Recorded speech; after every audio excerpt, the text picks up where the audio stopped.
2단계 조치가 13일까지 일주일 더 연장됩니다. 확실하게 억제하지 않으면 언제든지 이게 용수철이 튀듯이 확진 환자가 급증할 수 있는 프랜차이즈 제과점도 포장 배달만 허용합니다. 우여곡절 끝에 의협과 복지부가 코로나 안정화 이후 의대 정원 확대와 공공의대 신설 추진 등을 원점 재논의한다는 합의문을 발표했습니다. 하지만 일부 전공의 반발이 이어지고 있어 무기한 파업이 철회될지는 미지수입니다. 초속 53m 초강력 태풍으로 발달한 하이선이 오는 일요일 밤부터 제주를 시작으로 영향을 미치겠습니다. 한반도 중앙을 관통할 것으로 예상돼 많은 피해가 우려됩니다. 태풍으로 다리가 무너질 것을 예감한 남성이 붕괴 30초 전 차량 진입을 통제해 인명피해를 막았습니다. 긴박했던 당시 상황이 CCTV에 그대로 담겼습니다. 문화예술인 단계 일자리를 마련하겠다며 1,700억 원 추경 예산을 확보했지만 실제 집행률은 5%에 불과했습니다. 당초 정부는 3개월 안에 75%를 집행하겠다고 예고했습니다. 애플 시가총액이 200조 원 넘게 증발하는 등 미 뉴욕 증시가 큰 폭으로 하락했습니다. 국내 증시는 동학개미의 매수세로 낙폭을 줄였습니다.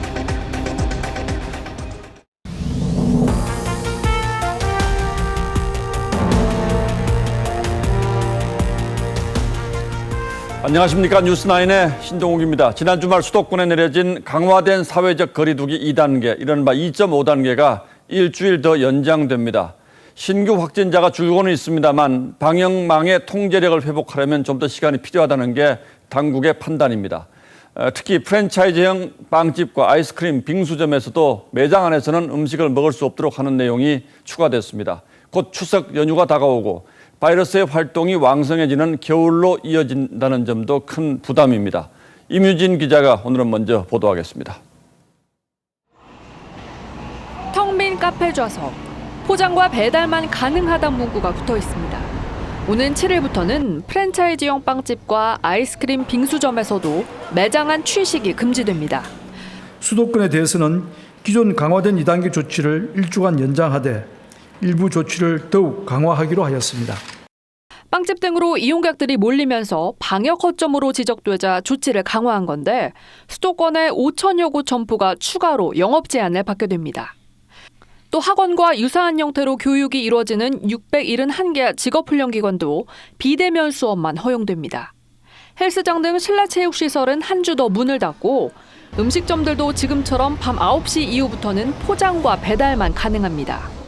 매장 내에서의 취식이 금지되므로 포장과 배달을 활용해 주실 것을 요청을 드립니다. 전국에 시행 중인 거리두기 2단계는 2주간 더 연장됩니다. 거리두기 2.5단계가 일주일 더 연장되면서 수도권 유초중고의 원격 수업도 20일까지 늘어났습니다. TV조선 임유진입니다. 어제 국내 신규 확진자 수는 198명으로 이틀 연속 간신히 200명 아래를 유지했습니다. 하지만 산발적인 집단 감염이 이어지고 있는 만큼 방역당국은 일상을 회복하기에는 아직 위험하다는 입장입니다. 여기서 억제하지 못하면 용수철 튀듯 확진자가 다시 늘 수 있다고 경고했습니다. 이어서 최원영 기자입니다. 한림대 동탄성심병원 간호사 2명이 오늘 확진 판정을 받았습니다. 중환자실은 코호트 격리됐고 응급실은 일시 폐쇄됐습니다. 서울 광진구의 해민병원에서도 확진자가 6명 늘었습니다. 경기도 남양주 아동도서업체와 안산 실내포차 등 새로운 집단 감염도 발생했습니다. 사랑제일교회와 서울 도심집회 등 기존 집단 감염 규모도 계속 커지고 있습니다. 오늘 신규 확진자는 198명 늘었습니다. 최근 일주일 동안 감소세를 보이고 있지만 22일째 세 자릿수 확진이 이어지고 있습니다. 일상을 회복하기엔 위험 요인이 여전히 큰 상황입니다. 각 확진자들이 속해 있는 지역사회의 다양한 모임이나 다중이용시설을 중심으로 2차, 3차 전파가 시행되고 있는 시기. 방역당국은 강화된 거리두기를 연장해 확산세를 확실히 잡아야 한다고 강조했습니다. 일일 확진자를 100명 밑으로 떨어뜨리는 게 목표입니다. 좀 더 확실하게 억제하지 않으면 언제든지 용수철이 튀듯이 확진 환자가 급증할 수 있는 그런 위험한 상황이기 때문에 방역당국은 추석 연휴 방역책도 마련하고 있습니다. TV조선 최은영입니다. 그나마 다행인 건 대한의사협회가 다음 주 월요일로 예고했던 총파업을 취소하고 진료 현장으로 복귀하기로 했다는 겁니다. 하지만 전공의와 전임의로 구성된 젊은 의사 비대위 측이 합의에 자신들의 의견이 반영되지 않았다며 극심하게 반발하고 있어서 완전한 정상화까지는 변수가 남아 있습니다. 송민선 기자가 취재했습니다. 피켓을 든 전공의들. 박능후 보건복지부 장관이 탄 승강기문이 열리자 한꺼번에 몰려듭니다. 전공의정을 한 마리 놀이도 없이 불수사에 반대합니다. 박 장관과 최대집 의사협회 회장은 정부 서울청사로 자리를 옮겼지만 전공의들의 저항은 계속됐습니다. 두 사람은 경찰의 도움을 받고서야 예정보다 4시간 가까이 지나서 정책협약 이행 합의서에 서명할 수 있었습니다. 대한의사협회는 진료 현장에 복귀하기로 했으며 보건복지부는 의대 정원 확대, 공공의대 신설 추진을 중단하고 의협과 정부는 지역의료 지원책 개발과 전공의 수련 환경 개선 등 주요 의료 현안을 향후 의정협의체를 구성한 뒤 논의해 추진하기로 했습니다. 젊은 의사들이 문제 삼고 있는 정책에 대해서 일방적으로 추진하지 않고 충분한 협의를 거쳐서 원점에서 재논의하기로 하는. 의협은 앞서 여당과도 비슷한 합의서에 서명했습니다. 하지만 전공의들은 정책 전면 철회가 빠진 졸속 합의라며 강력 반발하고 있습니다. 일부 의협 내부에서도 독단적인 협상을 벌였다며 지도부 퇴출 요구가 제기되는 등 의료계는 극심한 분란에 휩싸였습니다. TV조선 송민선입니다. 젊은 의사 측은 어젯밤 의료계가 공동으로 작성한 단일안과 오늘 합의안이 다르다고 주장하고 있습니다. 최대집 의사협회장이 독단적으로 정부와 합의했다고 강력하게 성토했습니다. 어떤 부분이 어떻게 다른지, 그리고 어제까지만 해도 보조를 맞춰오던 양측의 내분이 왜 이렇게 커진 건지 정은혜 기자가 자세히 설명하겠습니다. 어제 의료계가 민주당과 협상하기 위해 내부 의견들을 모아 만들었다는 단일안입니다. 의대 정원 확대와 공공의대 신설 추진 관련 법안을 철회하고 재논의한다고 돼 있습니다. 하지만 정부와 합의 서명한 문건에는 추진을 중단한다고 적혀 있습니다. 단일안에 없던 집단 행동을 중단한다는 내용은 합의문에 추가됐습니다. 이에 합의한 적이 없습니다. 저희는 의사협회 공식 산하단체지만 저희가 단체 행동을 중단할 것은 저희의 의결사항이고 저희가 결정할 일입니다. 반면 최대집 의협회장은 자신이 협상의 전권을 위임받았다며 전공의들의 의견을 들을 수는 있지만 꼭 반영할 필요는 없다고 선을 그었습니다. 비록 정책 철회가 들어가 있지는 않지만 철회 후 원점 재논의, 중단 후 원점 재논의 사실상 같은 의미로 생각하기 때문에 두 사람은 서명식 이후 나눈 통화에서도 갈등을 그대로 드러냈습니다. 의협은 앞으로 대화를 통해 가시적인 결과물을 얻어내자면서 그러기 위해선 의료계가 분열해선 안 된다고 집안 단속에 나섰습니다. 하지만 서울 아산병원과 한양대병원 교수들은 전공의 지지를 선언했고 대한소아과 협의회 등은 의협 지도부 탄핵에 나서는 등 내홍은 걷잡을 수 없이 커지고 있습니다. TV조선 정은혜입니다. 예, 보시는 것처럼 일단 한 고비를 넘긴 했습니다만 상황은 여전히 혼란스럽습니다. 전공의 전임의들은 여전히 강경한 입장입니다. 젊은 의사들까지 완전히 업무로 복귀해야 사태가 수습되는 건데 지금 어떤 상황인지 현장에 나가 있는 취재기자를 연결해서 직접 물어보도록 하겠습니다. 자, 황병준 기자, 파업 중인 의료진이 병원으로 복귀를 했습니까? 네, 저는 지금 서울대병원에 나와 있습니다. 이 병원에선 지난달 말까지 전공의의 94%가 사직서를 제출하고 집단 휴진에 동참했는데요. 아직까지 의료 현장으로 복귀한 전공의들은 없는 것으로 파악됐습니다. 제 뒤로 보이는 응급실에선 교수진과 필수 인력이 남아 환자들을 돌보고 있습니다. 최대집 의협회장은 더 이상의 집단 행동이 있어서는 안 된다며 진료 현장 복귀를 촉구했지만 졸속 합의라고 반발하고 있는 전공의들은 이에 따르지 않고 있습니다. 전공의들은 지난달 21일부터 2주째 집단 휴진 중인데 다음 주 월요일 파업을 철회할지 모여서 논의할 예정입니다. 아직 어떤 결론이 날지 예측하기는 어렵습니다. 다만 의협 지도부가 전공의 설득에 나설 것으로 보입니다. 서현주 대전협 부회장도 조금 전 SNS에 올린 글에서 제자리로 돌아가도 목소리를 내달라며 업무 복귀 가능성을 시사했습니다. 7일로 예정된 개헌이들의 3차 무기한 총파업은 철회될 것으로 보입니다. 자, 그리고 당장 급한 문제가 하나 더 있죠. 당초 오늘까지였던 의사 국가고시 접수, 이건 어떻게 됐습니까? 네, 정부가 업무 개시 명령에 불응한 전공의 6명에 대한 고발을 전격 취하한다고 밝혔습니다. 오늘 합의가 이뤄진 만큼 서로에 대한 신뢰를 회복하겠다는 취지다, 이렇게 설명했는데요. 이와 함께 정부는 오늘로 마감이었던 국가고시 재접수를 모레까지로 연장했습니다. 이에 따라 의대생들은 오는 일요일인 6일 밤 12시까지 실기시험 접수를 할 수 있고 시험 기간도 11월 10일에서 20일까지 연장했습니다.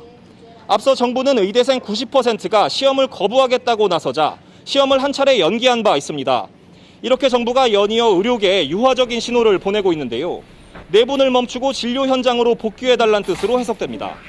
이에 대해 의협 측도 정부의 빠른 결단을 환영한다고 화답했습니다. 지금까지 서울대병원에서 TV조선 황병준이었습니다. 예, 지금부터는 추미애 법무장관 아들의 군 복무 시절 특혜 휴가 의혹에 대한 속보로 이어가겠습니다. 추 장관 아들 부대에 전화를 걸었다는 의혹을 받고 있는 전직 보좌관이 이번 주부터 청와대에 근무 중인 것으로 확인됐습니다. 야당은 부원 성격의 인사 아니냐는 의혹을 제기했고 청와대는 추 장관 일과는 무관하다며 분명하게 선을 그었습니다. 다만 이번 일이 대통령의 국정 운영에도 영향을 미칠 정도로 파장이 큰 만큼 청와대도 자체적으로 진상 파악에 나선 것으로 알려졌습니다. 이태희 기자가 취재했습니다. 추미애 장관 아들의 복무부대에 전화를 걸었다는 의혹을 받고 있는 시 보좌관은 이번 주부터 청와대 고용노동비서관실에서 근무 중입니다. 시 보좌관은 2018년 지방선거에 출마하며 자신을 추 장관의 당대표 시절 수석 보좌관으로 설명했습니다. 한 여권 관계자는 한국노총 출신인 시 보좌관은 추 장관의 오래된 복심이라며 직접 후원금도 거들어 다니는 등 다양한 업무를 처리한 것으로 안다고 했습니다. 추 장관은 시 보좌관이 지방선거에 나왔을 때 직접 지원 유세도 했던 것으로 전해졌습니다. 여권에선 시 보좌관이 추 장관 아들 부대에 전화했을 가능성을 주시하고 있습니다. 청와대 관계자는 추 장관과 시 보좌관의 청와대 근무는 관련이 없다며 인사 역시 문제가 없다고 했습니다. 청와대도 사안의 중요성을 감안해 자체적으로 사실관계를 파악한 것으로 알려졌습니다. 시 보좌관은 현재 언론 취재에 응하지 않고 있습니다. 현직 서울시 의원으로 역시 전화를 걸었다는 의혹을 받고 있는 K 전 보좌관은 한 언론 인터뷰에서 전화한 사실이 없다고 부인했습니다. 그때 전화하신 적 있으신가요? K 전 보좌관은 시의원 신분으로 추 장관 인사청문회에 배석하기도 했습니다. TV조선 이태희입니다. 자, 이렇게 의혹이 여러 갈래를 치며 눈덩이처럼 불어나자 여당도 심각하게 이 문제를 바라보기 시작했습니다. 더불어민주당 김남국 의원은 추 장관이 부인했던 보좌관 전화에 대해서 국방부에 알아보니 사실로 보이고 부적절했다고 말했습니다. 중진 의원들 사이에서도 당의 대응에 문제가 있다는 지적이 나오기 시작했습니다. 황정민 기자가 보도합니다. 정말 많은 고민을 했습니다. 친문 의원으로 꼽히는 김남국 의원은 추미애 장관 보좌관이 군부대에 전화를 한 건 맞는 것 같다고 말했습니다. 확인을 해봤는데 전화를 건 건 사실인 것 같습니다. 그 부분은 좀 저도 부적절했다라고 저는 생각이 들고요. 보좌관이 전화한 사실이 없다고 한 추 장관의 말과 배치됩니다. 보좌관이 뭐하러 그런 사적인 일에 지시를 받고 하겠습니까? 그런 사실은 없습니다. 다만 김 의원은 추 장관에게 아들 진료 기록 공개를 제의했고 추 장관 측도 그렇게 하겠다는 취지로 답했다고 전했습니다. 민주당의 한 중진 의원은 거짓말이 맞다면 장관의 거취 문제까지 거론될 수 있는 사안이라고 말했습니다. 또 다른 중진 의원도 당이 금태섭 건은 추상이었는데 추 장관 논란엔 춘풍인 것 같다며 청와대에 걸려있는 춘풍 추상 액자의 문구까지 거론했습니다. 이 같은 기류 변화는 조국 전 장관 때처럼 젊은 층 사이에서 불공정 논란이 번질 수 있는 데다 자칫 검찰개혁의 동력마저 떨어질 수 있다는 우려 때문으로 보입니다. 다만 당 지도부에서는 여전히 추 장관 옹호 기류가 강한 편입니다. 추미애 장관과 그 가족을 괴롭히는 것일 뿐만 아니라 대한민국 군대 보낸 모든 국민들을 그 어머니들을 괴롭히는 겁니다. 네티즌들 사이에선 어머니들을 괴롭히는 건 고위층의 병역비리다. 힘없는 부모의 마음을 아느냐는 반박이 쏟아졌습니다. TV조선 황정민입니다. 정부가 3차 추경으로 확보한 단기 일자리 사업 예산 1,700억 원이 거의 집행되지 않고 있는 것으로 저희 취재 결과 확인됐습니다. 석 달 안에 75%를 쓰겠다. 즉 사정이 이렇게 급하다고 해서 추경 예산을 편성했는데 2달 넘도록 이자만 내고 있는 셈입니다. 홍연주 기자의 단독 보도입니다. 서울의 한 국악당입니다. 임시 휴관 안내문이 붙었습니다. 사회적 거리두기 격상으로 공연도 취소됐습니다. 코로나 기간 때문에 2주가 취소되고 셋째 주부터 시작이에요. 코로나19 재확산으로 이처럼 많은 문화 프로그램 운영이 중단됐지만 정부는 이번 달부터 288억 원을 투입해 각종 공연단체에 예술인 3,000명 고용 비용을 지원합니다. 고용은커녕 공연도 못 여는 상황이어서 단기 일자리 추경 예산은 거의 집행되지 못하고 있습니다. 공공미술 프로젝트, 관광지 개선 사업에도 고용 지원 예산이 지급되지만 코로나 재확산 여파 등으로 정작 채용 인원은 아직 단 한 명도 없습니다. 이 예산을 포함해 3차 추경 중 단기 일자리 사업 예산은 모두 1,688억 원. 하지만 지난 1일까지 고용 인원은 목표치의 4분의 1인 5,800여 명에 그쳤고 예산 실집행률도 5%에 불과합니다. 소비 쿠폰 사업 논란과 마찬가지로 정부가 코로나19 재확산을 간과한 채 내놓은 사업이 무용지물이 될 상황에 놓인 겁니다. 지자체 수요 받고 행정절차하고 예산 교부하는 게 좀 시간이 좀 걸렸거든요. 그래서 약간 늦어지기는 했습니다. 정부는 지난 7월 사상 최대 규모인 35조 추경안을 통과시키며 3개월 안에 예산 75%를 집행하겠다고 밝힌 바 있습니다. TV조선 홍연주입니다. 벌써 반년 넘게 이어지고 있는 코로나 사태에 최근 거리두기가 더 강화되면서 자영업자들의 고통이 극심합니다.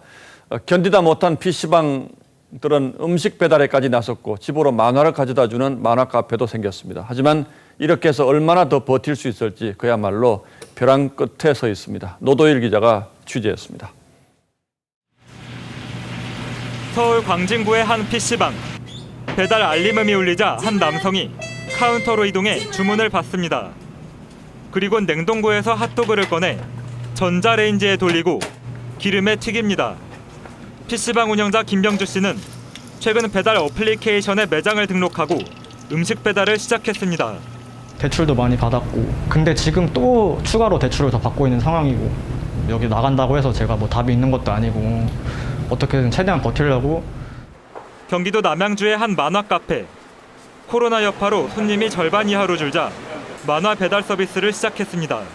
손님들이 전화나 SNS로 만화책 대여를 주문하면 이렇게 집 앞까지 배달하는 방식입니다.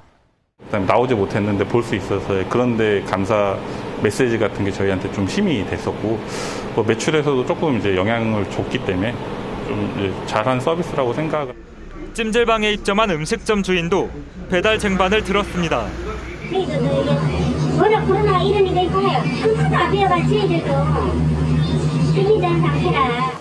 강화된 거리두기 조치로 벼랑 끝에 몰린 자영업자들이 생존을 위해 안간힘을 쓰고 있습니다. TV조선 노도일입니다. 이렇게 사회적 거리두기가 연장되면 가장 먼저 서민들이 직격탄을 맞습니다. 그래서 2차 재난지원금 지급 논의가 급물살을 타고 있는데 이번에는 누구에게 어떻게 지급할지 따져보도록 하겠습니다.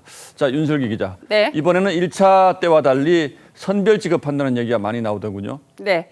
자, 정부는 코로나 피해가 큰 계층을 우선 지원한다는 방침인데요. 소상공인, 자영업자는 매출 기준, 비정규직 등 사회적 약자는 유형별로 따져서 다음 주까지 지급 대상을 발표하겠다고 오늘 김용범 기획재정부 차관이 밝혔습니다. 자, 그래서 오는 30일 추석 전 지급을 시작한다는 계획이죠. 자, 이렇게 되면 선별 기준을 두고 또 논란이 있을 수 있겠군요. 어떻게 가려내겠다는 겁니까? 네, 정부는 이 매출이 소득보다 파악하기가 쉬워서 이를 기준으로 삼았다고 했습니다. 국세청 자료 등을 본다는 건데요. 자, 그런데 올 상반기 부가가치세 신고 대상 개인 사업자만 458만 명에 이르죠.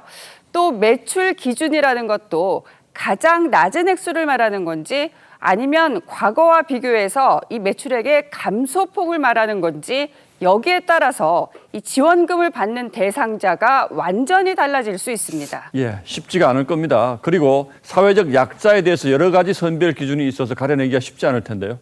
네, 그렇습니다. 예를 들어서 프리랜서나 특수 고용자 등은 그나마 매출 같은 동일 잣대도 거의 없기 때문이죠. 예. 또 코로나 여파 탓인지 이 전국 법원의 개인 파산 신청도 4월 3,900여 건에서 7월 4,800여 건으로 석 달 새 1,000건이 늘었습니다. 자, 2차 재난지원금은 9조 원 규모인데요. 이 코로나의 최고 피해 계층을 선별하는 데에도 상당한 시간과 비용이 들 것으로 보입니다. 그래서 여권 내에서도 차라리 1차 때처럼 모두에게 다 주자 이런 얘기가 나오는 거죠.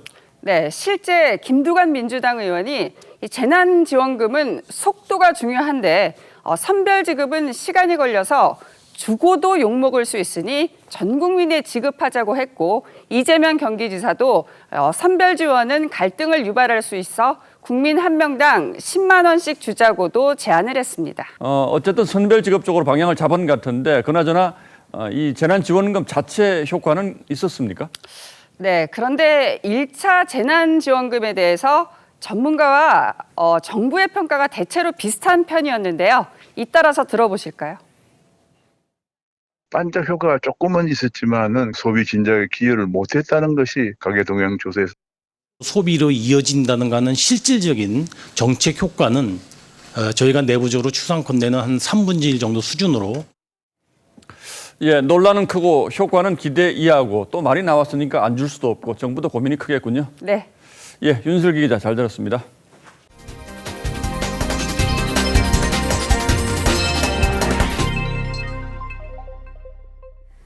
마이삭보다 더 강력한 태풍이 또 옵니다. 현재 초속 53m 초강력 태풍으로 발달해 있는 하이선이 북상 중인데 한반도에는 다음 주 월요일쯤 상륙할 것으로 예보됐습니다. 현재로서는 한반도 내륙 한가운데를 관통할 것으로 보여서 우려가 큽니다. 서영희 기자가 보도합니다. 남태평양 바다 위에서 하얀색 소용돌이가 보입니다. 10호 태풍 하이선의 모습인데 마치 팽이가 돌아가듯 휘몰아칩니다. 하이선은 중심기압 920헥토파스칼, 최대 풍속 초속 53m로 올해 발생한 태풍 가운데 가장 강력한 세력으로 발달했습니다. 내일은 세력을 더 키워 최고 등급인 초강력 태풍으로 발달할 것으로 예보됐습니다. 초속 40m가 넘으면 사람이, 50m 이상이면 소형 차량이 중심을 이룰 수 있는 수준입니다. 기상청은 하이선이 다음 주 월요일 오전 제주 동쪽 해상까지 올라와 오후에 남해안에 상륙한 뒤 한반도 한가운데를 관통할 것으로 예상했습니다. 기상청은 하이선이 상륙 시점에도 중심기압 950헥토파스칼 안팎의 매우 강한 세력을 유지할 것으로 전망했습니다. 현재까지 예측상으로는 태풍은 우리나라를 관통하기 때문에 매우 위험합니다. 기상청은 태풍과 비 피해를 입은 지역에는 피해가 더 커질 수 있다며 철저한 준비를 당부했습니다. TV조선 서영일입니다. 앞서 태풍 마이삭이 지나가던 날 밤 부산 초고층 빌딩 유리창은 줄줄이 산산조각 나는 등 피해가 이어졌죠. 태풍의 위력도 워낙 강했지만 이른바 빌딩풍이라고 해서 이 고층 건물 사이에서 바람이 더 강해진 게 피해를 키웠는데요. 빌딩 사이에서는 바람이 얼마나 강해지는지 여기에 오늘의 포커스를 맞췄습니다.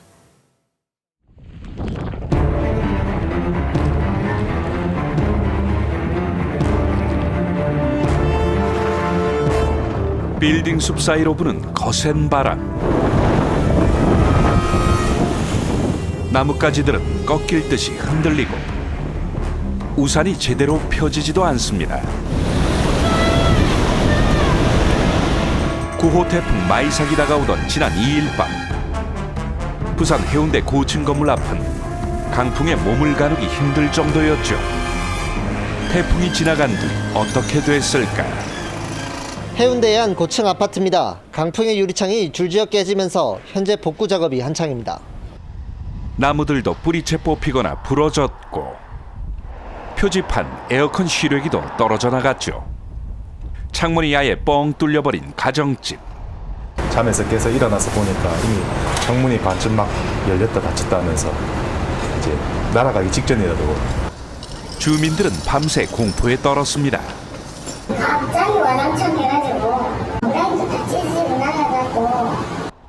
태풍의 강한 바람에 건물 골바람, 일명 빌딩풍이 더해져 피해가 더 컸던 겁니다.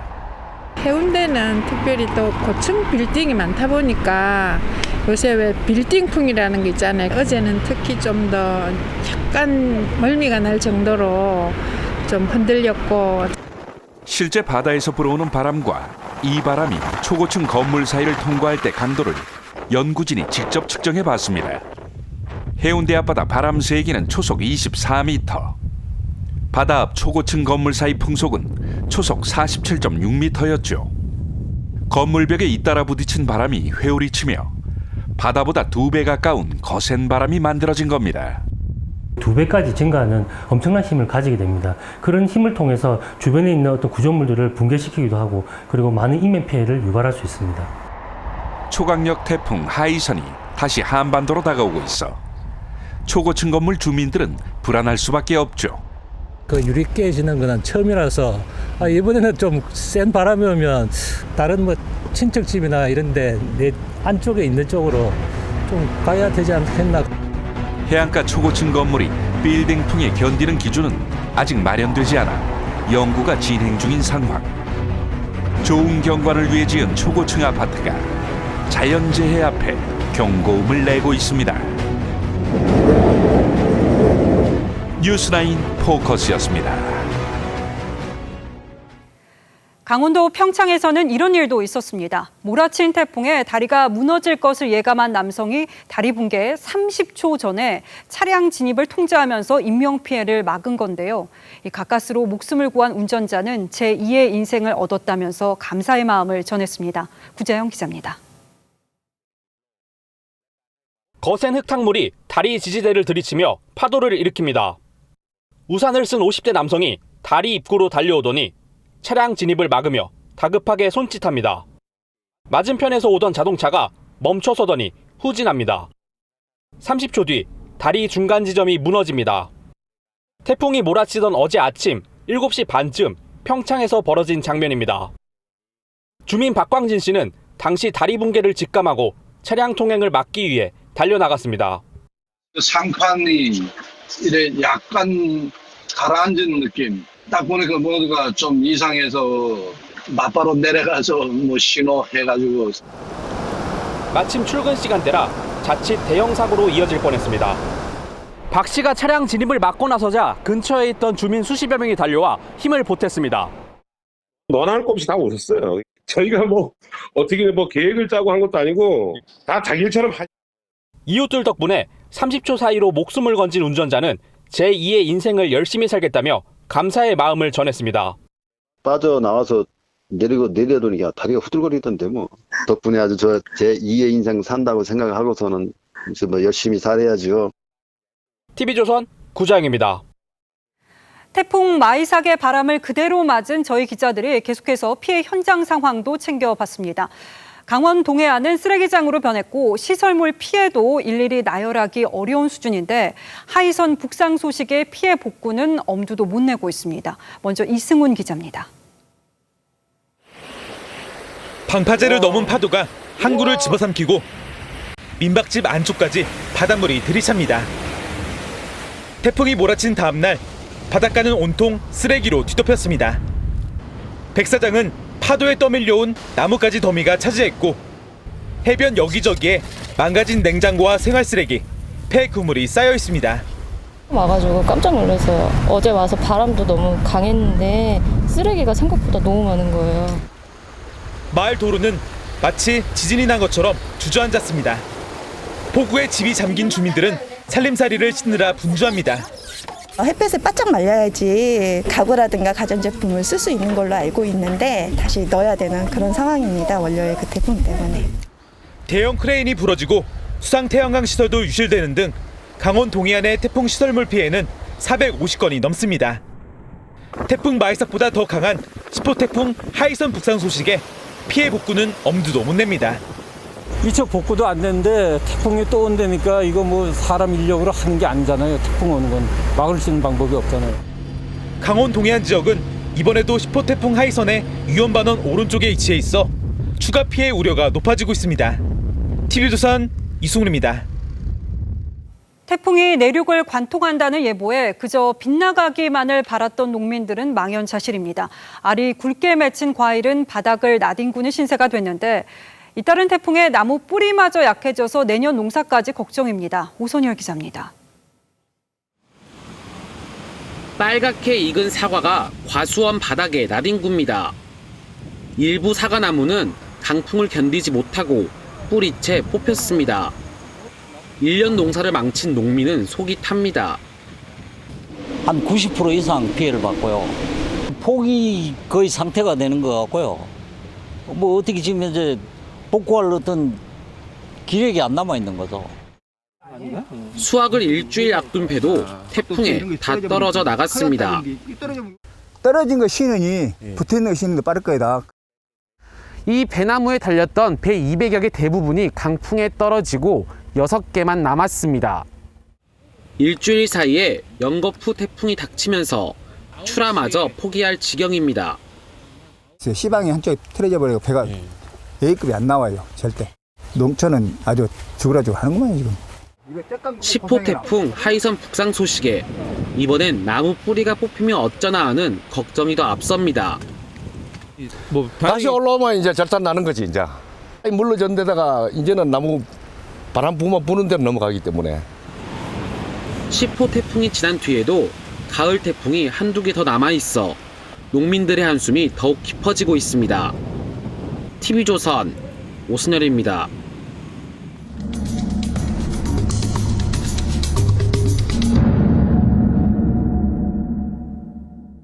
무주택자들이 돈을 모아서 직접 땅을 사고 집을 지으려고 만든 조합을 지역주택조합이라고 합니다. 서울에서만 70건이 넘는 지역주택조합 사업이 진행 중인데 이 계속된 일정 연기로 첫 삽은 뜨지도 못한 채 조합비만 까먹고 있는 곳이 한두 곳이 아닙니다. 어디서 누수가 벌어지고 있는 건지 차순우 기자가 추적했습니다.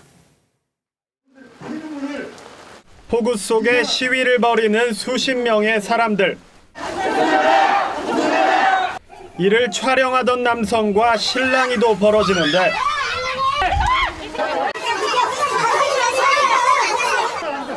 구로역 인근에 1200여 세대 아파트를 지으려던 A지역주택조합 조합원들입니다. 올해 12월 입주 예정이었지만 착공도 못한 채 사업이 늦어지자 조합원들 불만이 폭발한 겁니다. 2020년에 들어갈 것 같으면 올해도 있어야 되는데 지금까지 진행 상황은 이 건물이 있는 땅을 포함해 건축 부지 3%를 확보한 것이 전부입니다. 그동안 조합원 847명이 조합비 약 400억여 원을 납부했는데 이 가운데 건축 부지 구매에 쓴 돈은 77억 원뿐. 나머지 약 330억 원은 대행비와 광고비 등으로 이미 소진됐습니다. 땅골랑 70억, 78억 원 치사놓고 돈이 다 썼다고 하니까 사기당한 것 같다. 사업대행사 측은 초기 비용과 땅값 상승 등으로 일정이 지연됐을 뿐이란 입장입니다. 이렇게 토지가가 올라간 적이 없어요. 우리 조합원 모집을 해야지만 땅 살 거 아닙니다. 전국적으로 이와 비슷한 지역주택조합 분쟁만 수십여 건. 더욱이 지역주택조합은 사업부지 80% 땅 주인에게 사용동의서만 받으면 대부분 인가를 받습니다. 하지만 동의서는 구속력이 없다 보니 땅 주인이 마음만 바꿔도 사업이 어그러질 수 있습니다. 이것을 가지고 앞으로 매매를 해라라고 강제할 수도 없고. 늘어난 비용은 모두 조합원 부담입니다.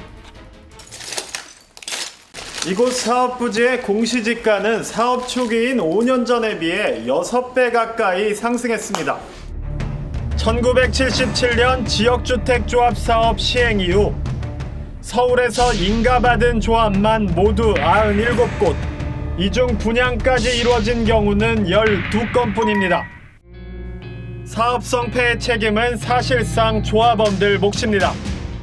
원천적으로 해결 안 돼요, 그거는. 정부에서 계속 제도를 바꾸고 있거든요. 그 사업을 없애지 않는 한은 아예 원천적으로 놔줄 수 있는 방법은 없어요. 전국 지역주택조합 사업에 잡음이 끊이지 않지만 정부는 뚜렷한 대책을 내놓지 못하는 상태입니다. 완전 말도 안 되는 법이에요. 저도 나쁜 마음 먹으면 저도 이거 지주택 사기쳐갖고 저도 몇백억 벌 수 있을 것 같아요. 현장 추적 차순우입니다. 예, 다음 뉴스입니다. 코로나가 확산하면서 요즘 카페나 식당 가면 어김없이 QR코드나 펜으로 방문 기록을 남겨야 합니다. 그런데 이름과 전화번호가 적힌 명부가 누구나 볼 수 있는 위치에 버젓이 올려져 있는 경우가 적지 않죠. 문제가 있습니다. 성민혁 기자가 그 실태를 점검했습니다. 카페에 들어서자 직원이 출입자 명부 작성을 요구합니다. 강화된 사회적 거리두기 이후 모든 식당과 카페에서 벌어지는 풍경입니다. 수기 명부엔 이렇게 이름과 방문 시각, 주소지, 전화번호 등의 개인정보를 적게 돼 있습니다. 그런데 많은 카페와 식당들은 출입구 근처에 명부를 펼쳐놨습니다. 동네 가게는 물론 대기업이 운영하는 프랜차이즈 카페도 마찬가지입니다. 심지어 가게 밖에 명부를 놓아둔 곳도 있습니다.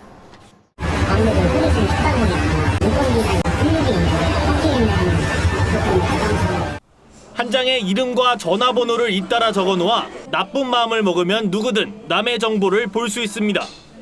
소비자들은 개인정보가 유출될까 걱정입니다. 딴 사람이 내 번호 볼 수도 있겠다.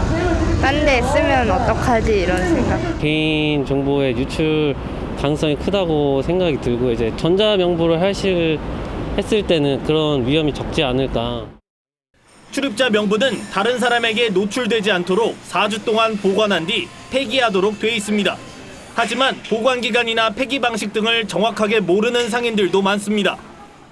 폐기를 어떻게 하라 이런 방식은 없어요.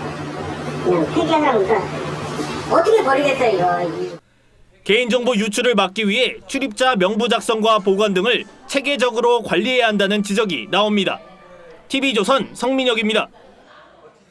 코로나19 여파에도 연일 호황을 이어가던 미국 증시가 어젯밤 급락했습니다. 상승세를 이끌던 애플과 테슬라 등 기술주의 급락이 원인이었는데 코로나 사태 이후에 최대 하락폭을 기록했습니다.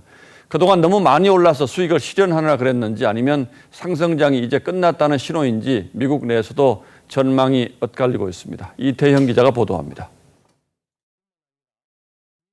연일 사상 최고치를 기록하던 미국 증시가 지난밤 큰 폭으로 하락했습니다. 나스닥 지수는 4.96% 떨어진 11,458.10으로 마감했는데 코로나 직격탄을 맞은 지난 3월 이후 최대 하락폭입니다. S&P 500 지수와 다우존스 등도 모두 급락했습니다. 기술주 폭락이 결정적이었습니다. 코로나 위기 속에서도 주가가 올 들어 500% 치솟은 테슬라는 9%나 떨어졌고 언택트 최고 수혜주인 애플도 8% 폭락했습니다. And typically when that rubber band continues to be stretched, there's a point at which it comes back, and that's exactly what we had in the latest session. 특히 사흘 연속 급락한 테슬라의 경우 한국 투자자가 보유한 주식 규모가 10대 주주와 비슷한 4조 원 안팎이어서 국내에도 큰 충격을 안겼습니다. 일각에서는 실물 경제와 괴리를 보여온 미국 증시의 이상 과열이 제자리로 식어가는 과정에 초입일 수 있다는 경고도 나옵니다. 다만 오늘 국내 증시는 개인 투자자들이 1조 원 넘게 순매수하며 선방했습니다. 조정을 받으니까 이제 저가 매수 기회가 왔다고 인식한 개인 투자자들의 자금들이 오히려 낙폭을 줄이는. 한국 증시는 기관과 외국인의 대량 매도를 동학개미들이 고스란히 받아내며 버티는 상황이 반복되고 있다고 전문가들은 진단합니다. TV조선 이태영입니다. 멕시코에서 4,000년 전 멸종한 코끼리과에 해당하는 초대형 포유류 매머드의 뼈가 무더기로 나왔습니다. 지금까지 발견된 것만 200마리가 넘는데 이게 모두 한 장소에서 발견됐습니다. 무슨 일이 있었길래 한 곳에 묻히게 된 건지 궁금증을 낳는데요. 우선 매머드가 왜 지구상에서 멸종된 건지 그 이유를 밝히는 데 귀중한 자료가 될 것으로 보입니다. 유혜림 기자입니다. 480만 년 전부터 4,000년 전 마지막 빙하기까지 위로 휘어지는 어금니를 자랑하며 지구를 누볐던 매머드. 지금은 볼 수 없지만 빙하기를 다룬 영화엔 빠짐없이 등장합니다.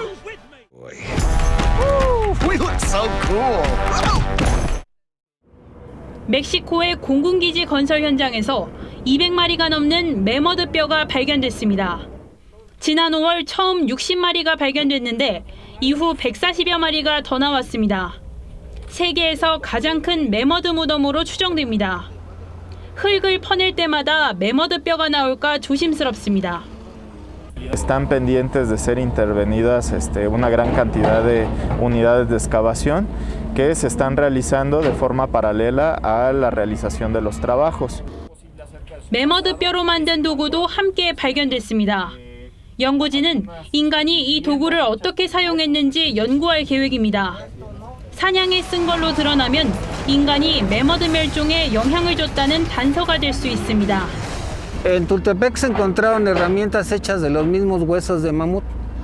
Aquí hemos tenido ya varios indicios de que tenemos ese tipo de herramientas.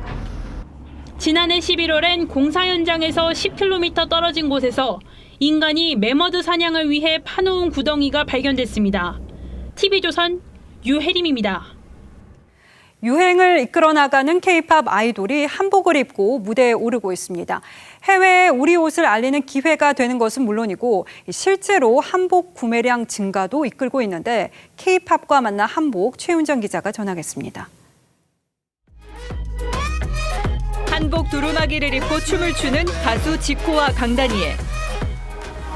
한복을 접목한 정장 의상은 파란 비단에 전통 문양을 새겨 독특한 매력을 풍깁니다. 서양 복식인 이제 정장 아니면은 뭐 라이더 자켓, 저희가 21세기에 입고 있는 옷들의 패턴에 전통 한복의 원단만 가져다가 옷을 만들고 있거든요. 소창의와 검정 골룡포 등을 무대에 선보이며 일찍이 한복을 즐겨 입었던 방탄소년단부터 최근 현대적으로 해석한 파격적인 저고리를 입거나 화려한 전통 문양의 한복을 입은 아이돌의 무대가 크게 늘었습니다.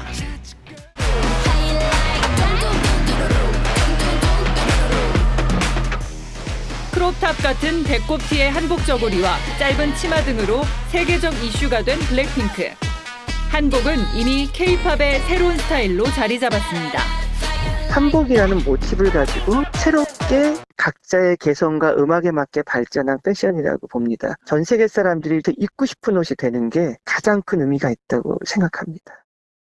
현대 한복이 눈길을 끌면서 실제 구매로까지 이어지는 추세입니다. 블랙핑크 이슈 이후로는 20배에서 30배 정도 매출이 일어났고요. 일반인들도 그냥 편하게 입을 수 있게 많이 구매를 하는 추세입니다. 전통과 현대의 힙한 만남. 한복이 시대와 국경을 뛰어넘은 믹스매치의 매력으로 젊은 세대들을 사로잡고 있습니다. TV조선 최윤정입니다. 올해를 끝으로 은퇴를 선언한 LG 레전드 박용택과 신인왕 영순이 KT 투수 소형준이 두 팀의 상승세를 이끌고 있습니다. 두 선수의 목표는 하나입니다. 바로 가을 야구 진출입니다. 장동욱 기자입니다.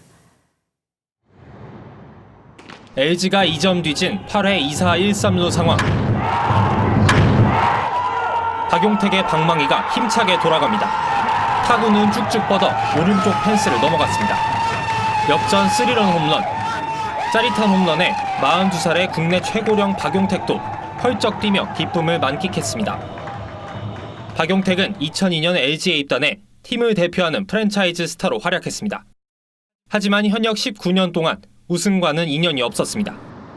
리그 최다 안타 기록 보유에도 은퇴 투어가 무산되는 등 아쉬움도 따랐지만 그토록 바라던 한국 시리즈에 진출해 화려한 피날레를 다짐하고 있습니다. 올 시즌 한국 시리즈 딱 마지막 날까지 우승하는 날까지 우리 사랑하는 LG 트윈스 팬분들 기쁨의 눈물 흘릴 수 있게 한번 해보고 싶습니다. KT의 보물 소영준도 팀의 첫 가을 야구 진출을 넘보고 있습니다. 아직 19에 불과한 고졸 신인이지만 마운드에선 특유의 포커페이스로 상대 타자들을 요리하고 있습니다. 시즌 9승으로 국내 투수 중 다승 1위. 2006년 유현진 이후 14년 만에 첫 고졸 신인 10승에도 도전하고 있습니다.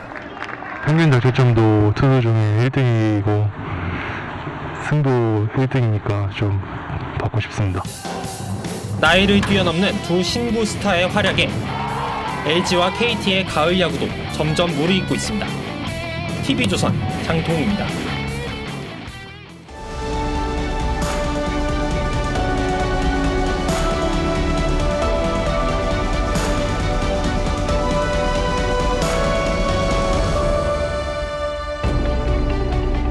이 야구공은 손으로 소가죽을 꿰매고 일일이 매듭을 지어서 완성합니다. 108개에 이르는 매듭 덕분에 투수가 다양한 변화구를 구사할 수가 있죠. 불교의 108가지 번뇌 같은 야구 경기의 온갖 희로애락이 거기서 나오는 겁니다. 108번뇌를 끊으려고 불자들은 108개 알을 깬 108염주를 돌리고 108번 절하는 108배를 올립니다. 절하면 고개가 숙여지고 마음 또한 숙여지기 때문에 이 절은 수행이자 공양이며 스스로 쌓는 공덕입니다. 그래서 성철 큰 스님도 수행자는 매일 300배를 꼭 하라고 했습니다. 108배를 넘어서 300배를 하면 땀이 비 오듯 쏟아지고 탈진에 이릅니다. 하지만 말 못할 희열이 솟고 얼굴이 온화해진다고 했습니다. 참회하면서 지었던 죄, 업이 그렇게 무너지는 겁니다. 조국 전 장관이 아내 정경심 교수 재판에 증인으로 나와 148조에 따르겠다는 말을 303차례 거듭했습니다. 친족에 대해서는 답변을 거부할 수 있다는 형사소송법 조항을 들어서 증언을 303번 연달아 거부한 겁니다. 그 힘들다는 300배도 45분쯤이면 끝난다는데 3시간 넘게 검찰의 신문을 버틴 뚝심 하나만큼은 대단합니다. 어지간한 배짱과 의지로는 이렇게 버티기가 쉽지 않죠. 그런 점에서 또 한 분을 거론하지 않을 수 없습니다. 보좌관이 뭐하러 그런 사적인 일에 지시를 받고 하겠습니까? 추미애 장관 보좌관이 장관 아들 휴가와 관련해서 군부대에 전화를 했느냐는 국회 질의에 추 장관의 답변은 단호했습니다. 일반적으로라면 맞겠죠. 그러나 그런 사실은 알겠습니다. 없습니다. 그리고 불과 하루 만에 보좌관 전화를 받고 통화했다는 부대 장교의 증언이 녹음 파일로 공개됐습니다. 지난 7월 추 장관이 아들 의혹을 묻는 의원에게 소설을 쓴다고 했던 그 말이 생각나면서 대체 누가 소설을 쓰고 있는 것인지 참으로 마음이 어지럽습니다. 지난 여름은 장마의 폭염, 태풍, 코로나 공포가 한꺼번에 몰아닥치면서 보통 우리 이웃들의 삶을 끊임없이 위협했습니다. 거기에 대해 권력을 가진 사람들은 또 어떠했던지요? 서울과 지방, 가진 자와 못 가진 자, 사용자와 근로자, 임차인과 임대인을 나누더니 급기야 의사와 간호사까지 편을 갈라 서로를 미워하게 만들었습니다. 그래도 어느새 맑고 푸르고 드높은 가을 하늘이 찾아왔습니다. 더위에 뒤척이지 않아도 될 만큼 이제 밤 공기도 서늘해졌습니다. 인간사가 아무리 복잡해도 계절은 거스를 수가 없는 겁니다. 지금은 비록 독설과 거짓말, 비난과 정오의 언어가 난무하지만 시간이 지나면 결국 진실이 드러날 겁니다. 아무리 포악한 무더위도 찬바람에 밀려나는 것이 자연의 섭리니까요. 9월 4일 앵커의 시선은 무엇이 소설인가요? 였습니다.